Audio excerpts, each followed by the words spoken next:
There's a time when the operation of the machine becomes so odious, makes you so sick at heart, that you can't take part. You can't even passively take part. And you've got to put your bodies upon the gears, and upon the wheels, and upon the levers, upon all the apparatus, and you've got to make it stop. And you've got to indicate to the people who run it, to the people who own it, that unless you're free, the machine will be prevented from working at all.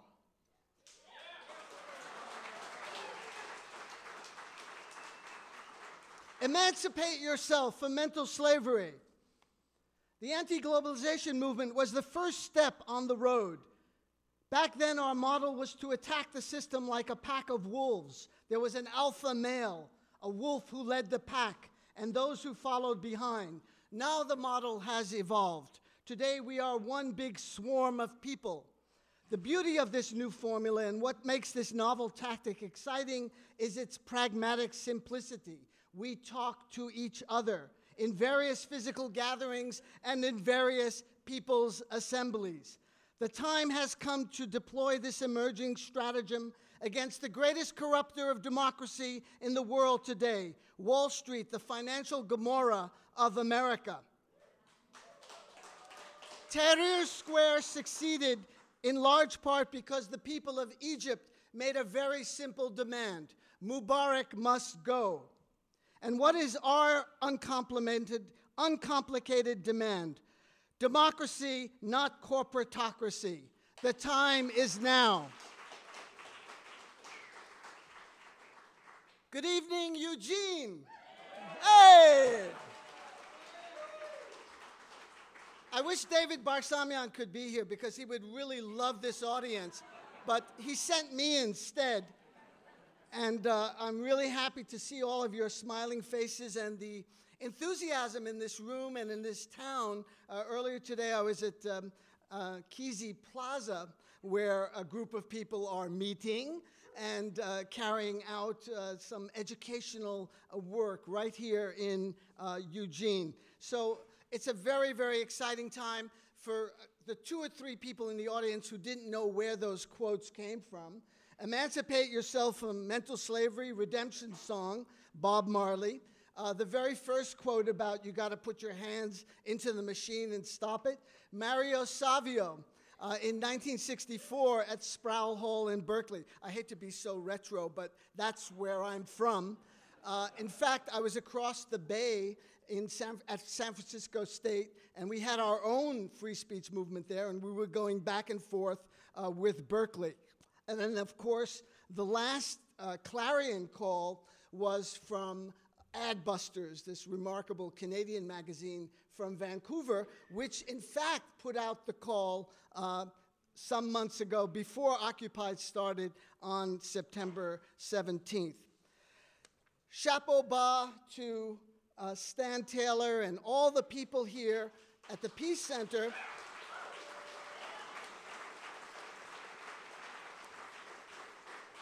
who put this, tremendous conference together. It's very easy for me, relatively easy, not with now strip searches and pat-downs and all other kinds of things that, we have to go through at the scareports, as I call them.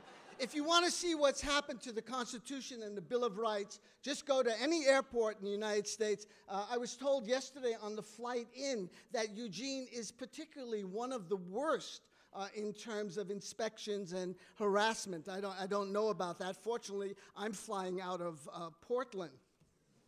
But so it's relatively easy for me to come here, but the real work is done locally, putting this together, getting the guests, doing all the work. And it was Stan who picked me up at the airport at 10 o'clock last night because my flight was late. So many, many thanks to him and all the other people that made this possible. And it's great that there's a peace center here at Lane and operating and working in this community, because I do travel all over North America, Europe, and South Asia, and I visit towns and cities, smaller and larger than Eugene on some occasions, that don't have peace centers, and you could really tell the difference. Citizens are fragmented, they're atomized, they're isolated, they feel isolated. So this is so important, coming together at events like this. It's like the eponym in the E.M. Forster novel, Howard's End, only connect. It's so important that we do connect. And this is, again, a very exciting time for obvious reasons. The panel very eloquently described why this is a momentous kind of moment, something we haven't seen in 50 or 60 years in the United States. Earth Day is coming up in 2 days. Be careful of corporate greenwashing. Excuse me. Don't forget May Day on May 1st. May 5th, there's a Connect the Dots, a big event happening. And then on April 28th, believe it or not, it's the 25th anniversary of the murder of Ben Linder of Portland, a young American who went to serve in Nicaragua. He was an engineer and he was working on a water project. He and two Nicaraguan co-workers were killed by a group that Ronald Reagan called the moral equivalent of the founding fathers. He also described them as freedom fighters, adjectives he later used actually for the Afghan Mujahideen. You know what kind of freedom they have fought for and are fighting for.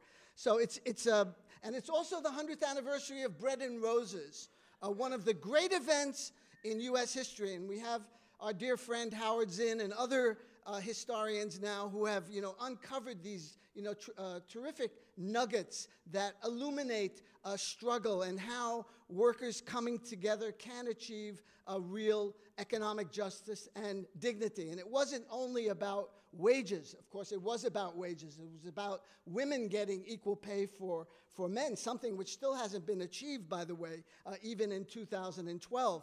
But also the fact that the women in the garment industry, primarily in Lawrence, Massachusetts, those immigrant women also wanted roses. Not just the flowers, but the ability to spend time with their families, to read, to go on walks, to do the things, to just hang out, maybe spend an extra hour in bed on a Saturday morning or a Sunday morning. The things that make us human rather than turn into wage slaves, which was the operative mode of the time. So all of these things, coming up to be observed. And I think it's important to know about our history because as, again, Howard Zinn tells us if we don't, and Orwell warns us, if we don't know the past, then we're condemned to repeat it over and over again. And right now, it's a very ominous moment again in the U.S. Because of the threat of a new war, that is to say, an attack on Iran. I was in Santa Fe, I think a couple of weeks ago. I've been literally traveling nonstop, and I have to look at my own calendar to know where I am. But I was in Santa Fe very recently, and this city council demand from the Santa Fe City Council is being asked that the citizens there pass a resolution, no war on Iran. This has already passed in Boulder and other communities around the country. This is the moment to make your voices heard, to prevent a new catastrophe from unfolding in the Middle East, an area already saturated with violence and the presence of the largest military forces in the world, that is to say, the forces of the United States.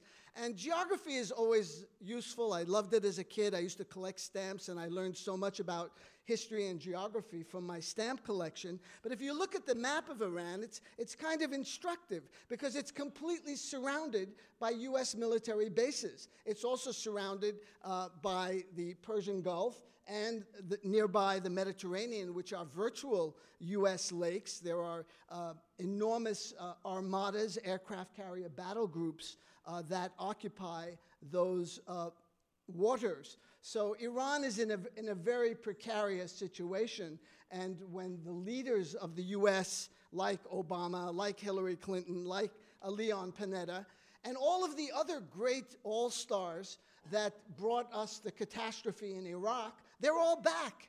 It's like the Dracula thing. If you don't stab them, with a cross or whatever, they keep reappearing, and they've simply reworked all their old talking points from 2002 and 2003. They've changed a few verbs and adverbs around. No, they don't know adverbs, so just a few adjectives. They've changed a few adjectives around, and they've changed the Q in Iraq to an N for Iran. And they're back. The Wall Street Journal op-ed page is a shocking example. William Crystal, many of the same pundits, Kenneth Pollock at the Brookings Institution, who was so catastrophically wrong on Iraq that it just defies imagination that this guy even has a job, much less is constantly appearing on all the talk shows as an expert on the Middle East and a specialist on Iran. Iran has not invaded another country since 1739.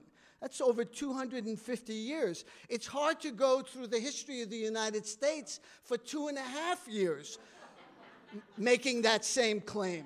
Just ask the Panamanians, ask the Grenadians, ask the Laotians, ask the Dominicans, ask the Brazilians. How many times U.S. armed forces have gone to war to what? To protect democracy, to spread freedom, but actually to make the world safe for hypocrisy. That's their function.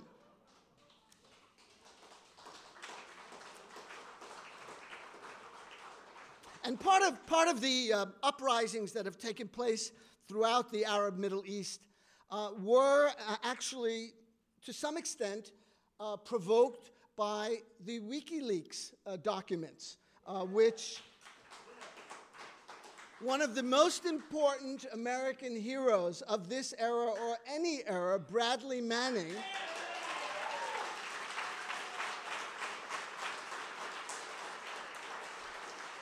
if in fact the charges are true that he leaked these classified documents to Julian Assange and WikiLeaks, he deserves the Medal of Honor.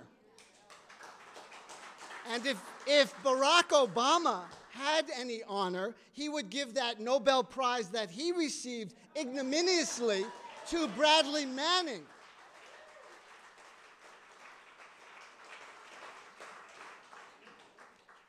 It was Manning also who was held for over a year and a half without access to counsel. He was held in solitary confinement, which every jurist regards as a form of torture. He was stripped naked, humiliated. It was because of Code Pink and other activists who demonstrated outside of Quantico Marine Base in Virginia that eventually got him not released, but sent to Fort Leavenworth, where he is in a slightly better situation. But we'll be watching that case with, I think, much attention. And all of these whistleblower cases, which Eric Holder, who makes someone nostalgic for John Ashcroft and Alberto Gonzalez, I thought I would never say those words, but he has a lot of energy to pursue whistleblowers, people who are, telling the truth about corruption and crimes that they see in the government, people that we should regard as heroes. We should be celebrating them. Instead, Holder and his Justice Department, or Injustice Department, is going after these people and prosecuting them. This has a tremendous intimidating effect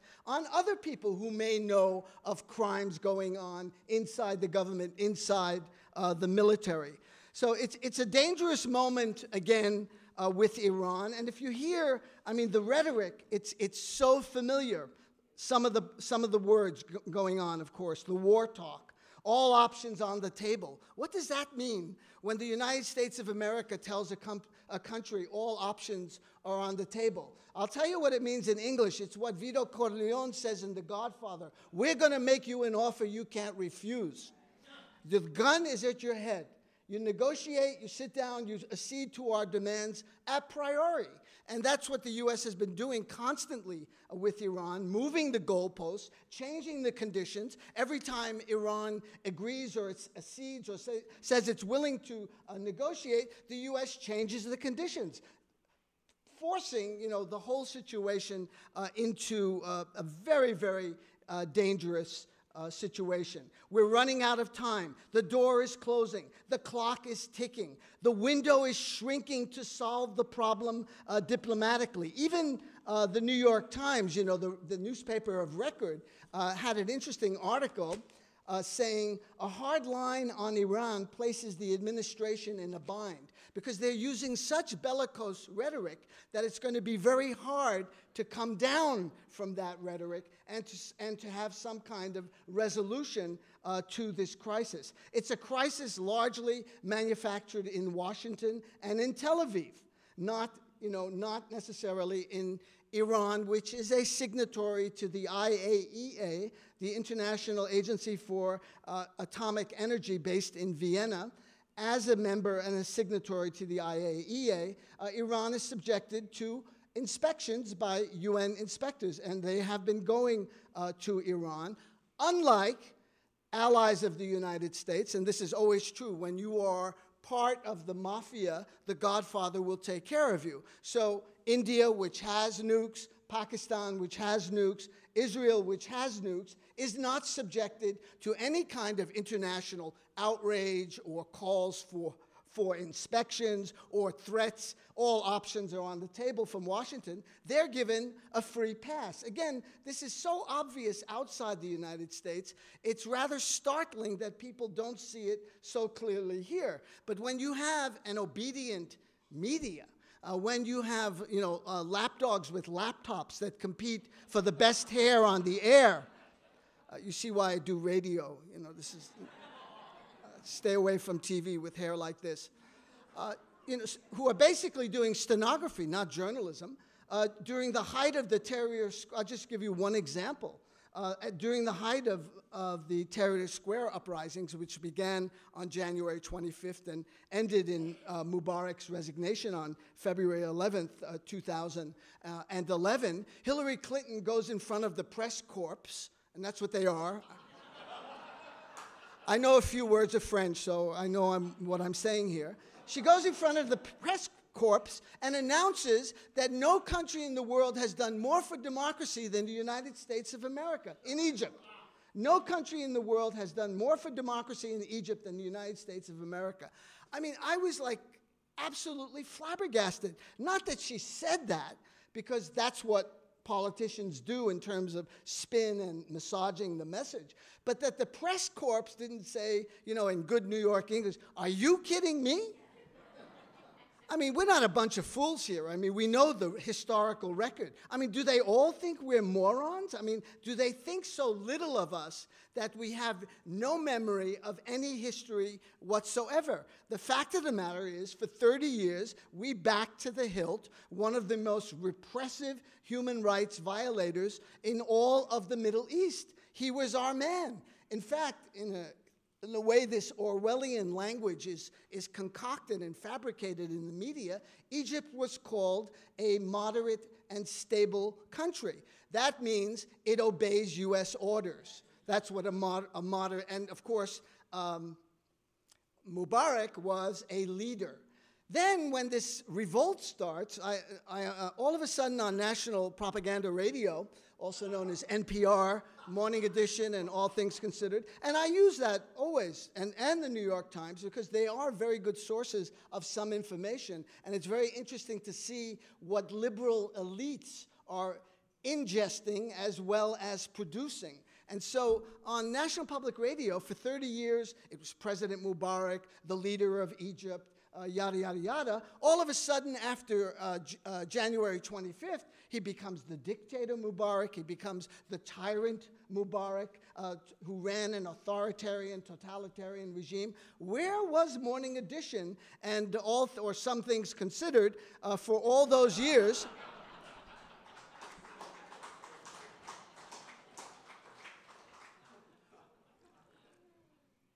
Am I being too harsh?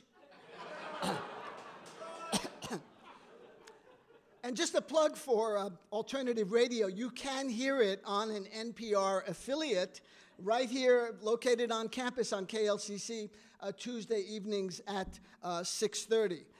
Mubarak was the ruler of, that wasn't an applause line, thank you. But Mubarak ruled Egypt longer than anyone since Ramses II. I mean, just think about that. I knew Ramses, by the way. I interviewed him. And I also want to tell you about a recent interview I did with no one less than the goddess herself. I've been sending emails to the goddess wanting to have an interview for alternative radio. I thought it would be a real career breakthrough for me. You know, I sent lots of emails. It was very difficult. No response. You know, I guess I went right into her spam box. But finally, you know, I talked to Chomsky, and through his offices, I was able to get an audience with her goddess. So I didn't have much time. I was pretty nervous. I didn't know how to address her, you know, Your Royal Highness or your worship or whatever. So I just started with talking to her about, well, you know that in the U.S. there's this habit of the politicians always invoking your name. They say, God bless America, God bless our troops, God bless yada, yada, yada. And she got a little bit irritated. I could see her face kind of tightening up. And she said, I'm not in the blessing business. No one should be using my name for political purposes, and nobody has a monopoly on virtue and goodness, least of all the United States, where this word, this phrase is invoked ad nauseum. There is not a presidential speech that does not end with God bless you all and God bless the United States of America. So that was a very important interview, and I was really glad to get that and air it. Unfortunately, I couldn't interest NPR or Charlie Rose or even the NewsHour, which Jim Lehrer used to host. Now, you see, there's been also why it's so worrying about Iran. There's been a series of front-page articles in the newspaper of record, the New York Times, which then the articles are repeated in other newspapers around the country. Ghosts of Iraq haunting CIA and tackling Iran. So the big question here is, will the CIA get it right this time? You know, what is the embedded assumption? Everything that's presupposed in U.S. imperialism is that the United States has a unique right to intervene in any country in the world at any time, under any circumstances it determines. And no one else has this right. This has led to not just a huge number of deaths, witnessed the massacres in Afghanistan, witnessed the war crimes and atrocities that are almost routine there, the bombings in Pakistan, a country I've visited multiple times that is, you know, also on the edge of complete collapse, the bombings in Iraq, Yemen, Somalia, helping also in the so-called drug war in Colombia. We have a militarized foreign policy that seeks to impose its will, an American version, on the rest of the world willy-nilly. Whether they're interested or want it or not, it's irrelevant. What they do, as Frantz Fanon brilliantly said in Wretched of the Earth, a book I all urge you to read, is that they train a class of bureaucrats who study at Harvard, maybe at the U of O, although I kind of doubt it, Princeton, Cal, you know, and these other universities, and then they go back and become imperial satraps. They become servants of the master. This is the post-colonial world. During this, you know, typical colonial regimes, you had straight-out imperial rule. There were the British, there were the French, there were the British, there were the Belgians, there were the Dutch, with their flags and their armies occupying these countries. Now in these post-colonial states, many of them which turned into very quickly military dictatorships, particularly in the Arab Middle East, where all these uprisings have taken place, a class of bureaucrats was recruited to run the show, the kind of what Tariq Ali calls imperial relays. You know, police headquarters stay in Washington, but you have a local cop on the beat. It's a lot more efficient in terms of economics, and it also, puts that facade forward that, well, these people are really independent. They give Washington what's for, and are able to speak back. So that's, kind of how the post-colonial world, which had so much promise, the Bandung movement, you'll remember Nehru and Kenyatta, Tito, Nasser, every one of those movements were subverted either directly or indirectly by the U.S., because even then it was you're either with us or you're with the terrorists. The terrorists then were the Soviet Union. There could be no middle ground. And neutralism, which Nehru in particular in India was such an advocate of, was considered a very great danger to U.S. hegemony, because it was one of those viruses, and they use this in State Department. It's interesting how they use medical terms to describe political situations. Viruses cannot spread. So, for example, the virus in Guatemala of democracy and freedom and openness under Jacobo Arbenz, that could send the wrong message to the rest of Latin America. The virus in Iran in the early 1950s, when Mohammad Mossadegh, the very popular and liberal Democrat, small d, nationalized Iranian oil. I mean, Mossadegh, it has to be conceded, had real problems. I mean, after all, he was educated at the Sorbonne. That means, he spoke French. I don't have to say anything else, Cabernet Sauvignon, croissant, etc., etc. But he had this funny idea that the oil in Iran should benefit the Iranian people. I mean, how crazy is that? Didn't he understand at the Sorbonne? Didn't he get lessons from the French on imperial power and subordination and obedience to the master? Clearly, he did not take those classes. Maybe he dropped out or was away that weekend when that course was taught. 100% of all of the profits from Iranian oil was being expropriated back to Britain. It was the Anglo-Iranian Oil Corporation that had a complete monopoly on Iranian oil. Now, I think this is important when we're hearing about the Middle East, and particularly about Iran. It has no history of democracy. It's something that has to be introduced to the region. That's what I say. They had democracy. They had a democracy. It was functioning. It was open. There was a majlis in Iran, a parliament. There was, minority parties, unlike here. There was parliamentary democracy, so minority parties had a voice in the government. It wasn't just, the Republicans or the Republicrats. It was a much wider scope of opinion in the Iranian parliament. And so what did the U.S. do? This was, again, the threat of a good example. The same thing that animated their attack on the Sandinistas, the threat of a good example. God forbid that anyone else should chart out an independent movement outside of Washington's control. So a CIA plot is organized under Eisenhower, and then Allen Dulles was the CIA director. His brother was Secretary of State. The only time that has ever happened in U.S. history, you had a CIA director as the brother, and his other brother is the John Foster Dulles is the Secretary of State. Operation Ajax, a coup occurs in Iran. Mossadegh is put under house arrest. Democracy is destroyed. The Shah of Iran returns to Tehran on a CIA plane from Rome, where he was in exile, and rules Iran for 26 years, where he was a faithful and obedient ally of the United States. But what did that little episode lead to 26 years later? Actions have consequences. 53, destruction of Iranian democracy and the rule of the Shah, who persecuted in particular the left, and only left Islamic formations in mosques to form and have political meetings. It led directly to the Iranian Revolution and to the Ayatollahs and everything that has ensued since. Actions have consequences. But since we live in the United States of amnesia, as Gore Vidal calls us, seems that most of us, at least in the media, have real Alzheimer's problems. There's no memory of anything. And so that Anglo-Iranian oil corporation today is your one and only BP.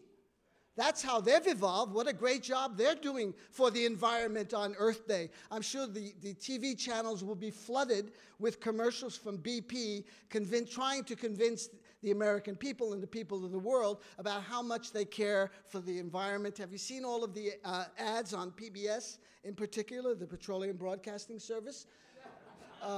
They're interviewing people supposedly spontaneously on the Gulf. Come on down. Things are great. We're swimming in the water. The seafood is terrific. You know, the casinos are hopping. Come on down. You know, and then someone comes on very seriously and says, you know, this is all done because BP cares about the people of the Gulf and the environment. You know, so this is the greenwashing that goes on, and it's going to be in full array the next couple of days. U.S. defines, back to Iran now, in the present tense.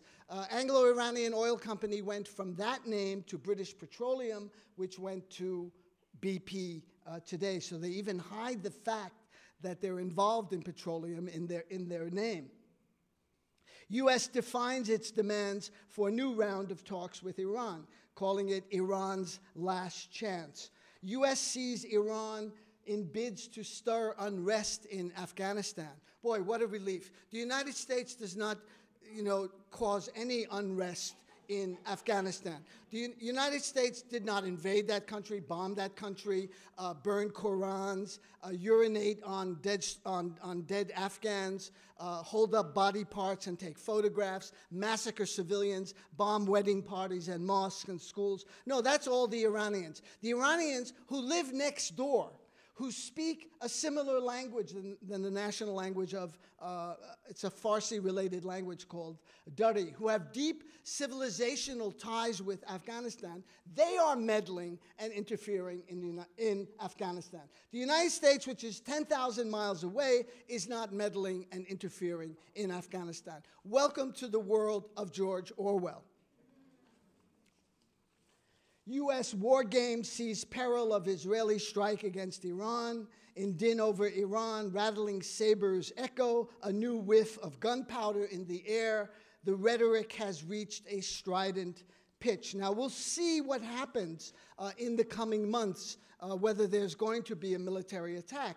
The New York Times Magazine had a cover story, Israel versus Iran, by a very senior Israeli Israeli journalist, who had interviewed major leaders in the Israeli government, military and intelligence, and concludes at the end of the article that Israel will, in fact, attack Iran sometime this year. If that happens, all bets are off. It will immediately be translated, and rightly so, as a U.S.-Israeli attack on Iran, and there will be hell to pay. And a region that is already teetering on the brink will have more gasoline poured on these flames and erupt into just a circle of violence. So this issue is really important to pay attention to, and I don't know if there is a move here in Eugene to pass some kind of resolution on Iran, but it's something that might occupy your minds. And one of the geniuses of the Occupy movement, incidentally, because I've been talking about U.S. occupation, how it's flipped this very pejorative and nefarious term into something positive. And that's quite a lexical achievement. And I think one of the things we need to do is also recover our language, because the propaganda system is very sophisticated in the U.S., and we're all, you know, kind of saturated with a 24/7 inundation of propaganda. And the role of propaganda in manufacturing consent in Iran or any other issue, if it's Nicaragua, if it's, you remember the FMLN was going to take over the United States, then it was Panama and Noriega, you know, with, I guess, you know, you live inland here, so you didn't see the Panamanian aircraft carriers in San Francisco Bay and in Puget Sound. It was scary, I must say. And even in Boulder, where I lived, there were, you know, Panamanian jets flying over. No shame at all, you know, really low over our houses. helicopter gunships. It was really, I'm so glad. What a sigh of relief it was when we were able to score that military victory over that, a major military power. Not to mention Grenada. Again, what can you say about the conquest of a speck in the Caribbean that most of the media called Grenada, and spelled it Grenada after the town in Spain because they didn't even know where it was and what it was. But we were, again, saved at the bell, as Ronald Reagan said at the time. And so what is the role of propaganda in general, in the corporate control media and manufacturing consent? Emphasize the threat, the danger, and then to dismiss, discredit, disparage, ridicule those who question the danger. This was the same thing that happened with the Occupy movement. First, totally ignore them, then crap all over them, and then, maybe as Gandhi says, and then we win. I hope so.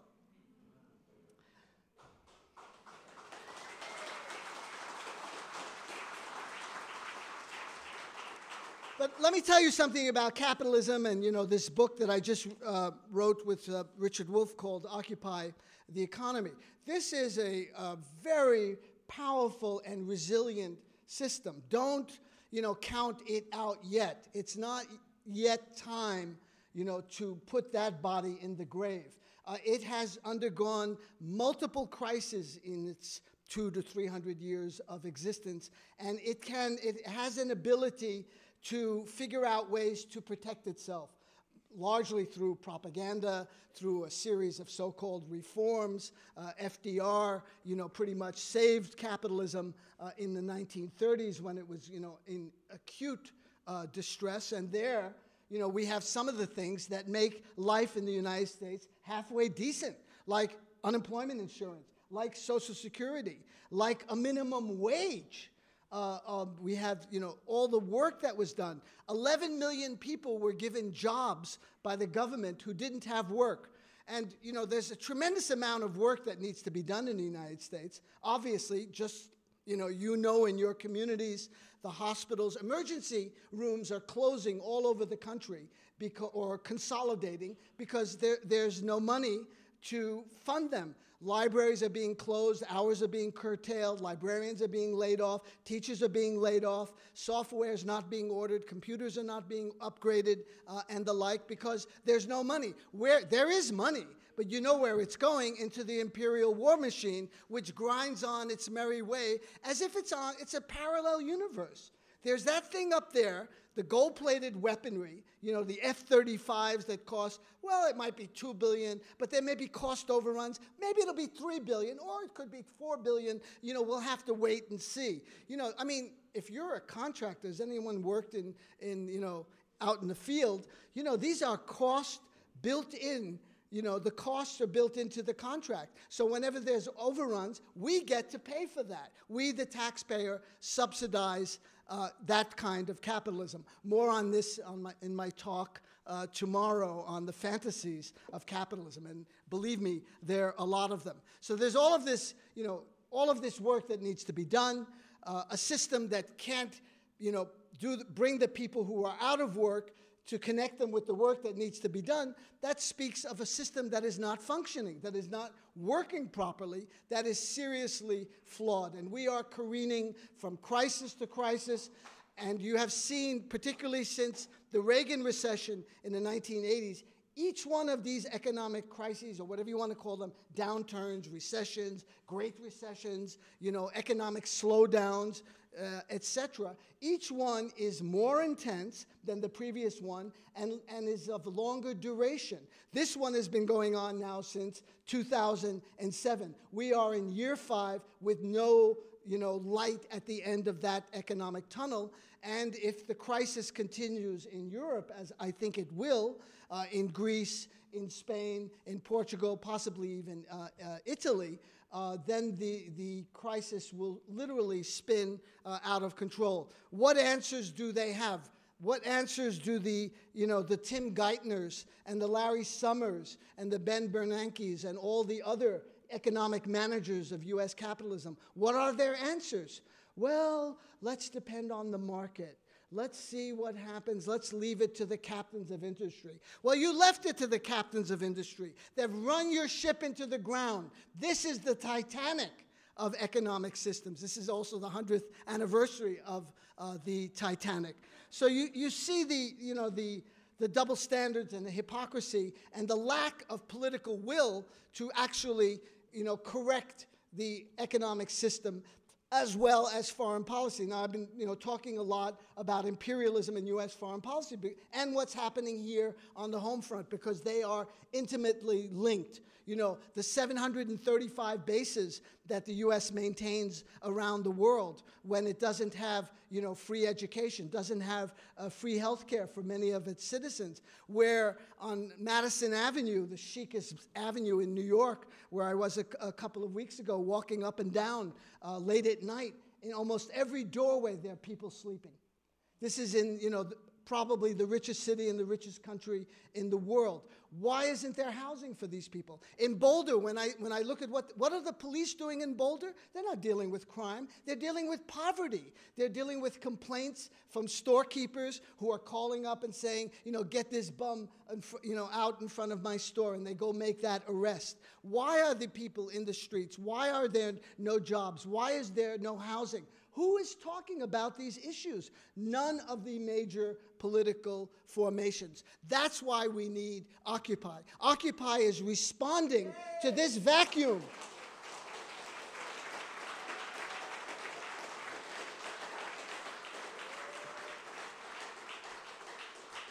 Occupy is responding to a vacuum in the system.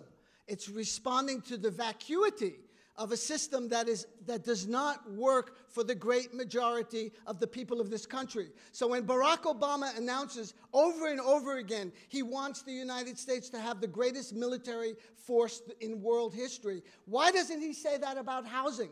Why doesn't he say that about the arts or education or health care? That's what we should be number one in. But he is as dedicated.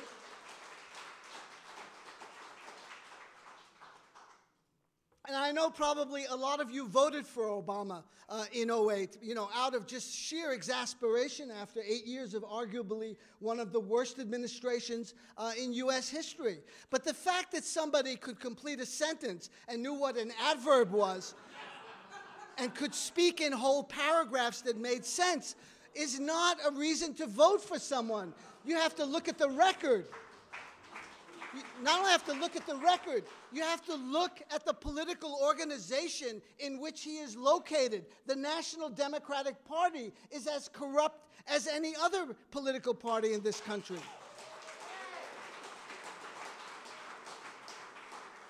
And it's long past time for people to wake up about the Democrats. Long past time. How many times, as I was telling someone earlier, are we going to be jilted at the altar? Oh, yeah, honey, I'll do it. Whatever you say, I'll marry you, no problem. And each time, there's this disappointment. And then, of course, what happens with disappointment? It turns into cynicism. We cannot allow for cynicism.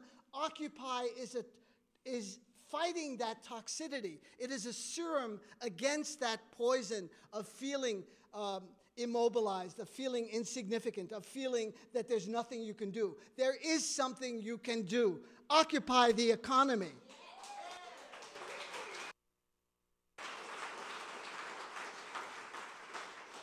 We, the people, need to be heard. Our voices need to be raised loudly so that those people in the White House and the State House and in the outhouse where they should be can hear us.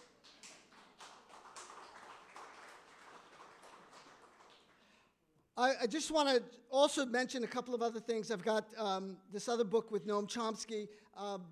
I would love to see you after the talk. And there's also some CDs. I hate to make a kind of commercial remark, but there it is. I'll be outside, and we can sign some books and the like. I was also sending around a petition, not a petition, it's a sign-up sheet if you want to know anything more about alternative radio or get its programmings. I have some sheets of that here. There's so much more to say, but, let's leave pessimism for better times. This is not... That's Eduardo Galeano, by the way. That's not my line. Eduardo Galeano, the great writer from Uruguay, who has written, I would say, the Latin American equivalent of Zinn's People's History of the United States. Open Veins of Latin America is an absolute must-read for anyone who wants to understand what's happened in the Southern Hemisphere, in particularly in relation to the giant in the North. And not giving in is so important. And I want to close. That's an applause line, folks. Finally, God, I thought this guy would never end, just going like on and on. But how can I close if I can't find what I'm looking for? And that is a poem written by the greatest Urdu poet of this era. Urdu is the national language of Pakistan. It's also spoken all over India. It's the state language of Jammu and Kashmir. His name is Faiz Ahmed Faiz. He was born in 1911 in Sialkot in the Punjab, and he died in 1984. And he was a journalist, and he was also a Red. And he wasn't bashful about saying that. He was a member of the Pakistani Communist Party. And I think one of the important things that he did, and the culture of South Asia, where I was very lucky to spend many, many years. I studied sitar and classical music. You could see how useful that's been to me. I didn't quite succeed in my career as a sitarist, and that's kind of how alternative radio started, actually. Out of the frustrations of a failed sitarist. But there's something to be said for that. Now I live in Boulder, as you probably know. Naropa Institute is there. It's Naropa University now. There's a great poetry center that Allen Ginsberg and Anne Waldman started. They have major, poetry readings. And, if 60 or 70 people show up, they're just like tickled pink for a poetry reading. Saying, wow, people are really into poetry, into Boulder. And I'm sitting there and I'm thinking, man, in India and Pakistan, 60 and 70,000 people turn up for poetry readings. That's how important poetry is in that culture. These are outdoors and in tents. They're called shamyanas, again, tents. People sit on a very rough cloth called dari, and they're enraptured with this poetry, and it's a very educated audience. Sometimes the poet would say one line, and the audience gives the next line, the second line. That's how familiar they are. And we disparage the illiteracy in Afghanistan and Bangladesh and Nepal and India and Pakistan, but there's a different form of literacy there because people know poetry. Even if they can't read and write, they have command of literature. So even rickshaw drivers, in some instances, recite these poems. It's very, very impressive. So right now in India and Pakistan, I didn't have time to talk about this. India itself is the site of enormous resistance against predatory capitalism, not just domestic capitalism, but international capitalism. For example, there's a South Korean steel company, the biggest capital project in India, $12 billion.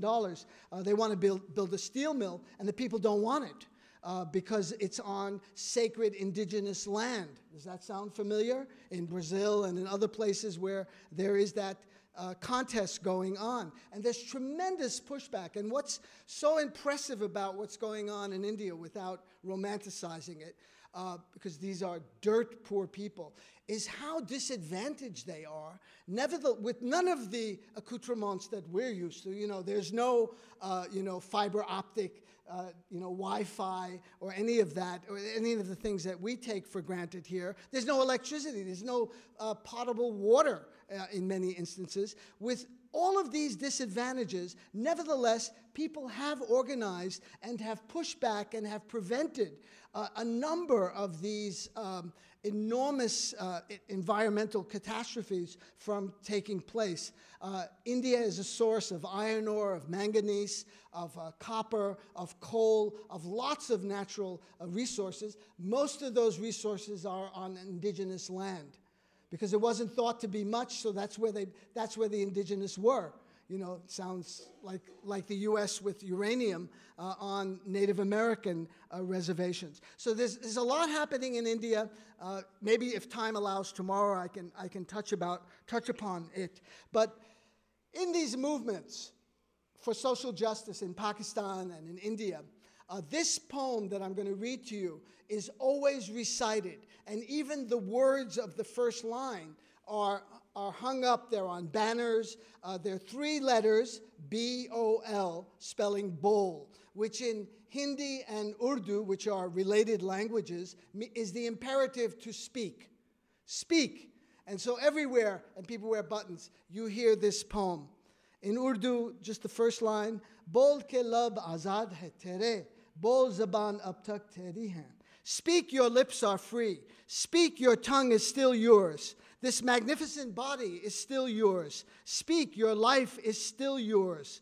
Speak, there is little time. But little though it is enough time. Enough before the body perishes, before the tongue atrophies. Speak, the truth still lives. Say what you have to say. Speak, your lips are free.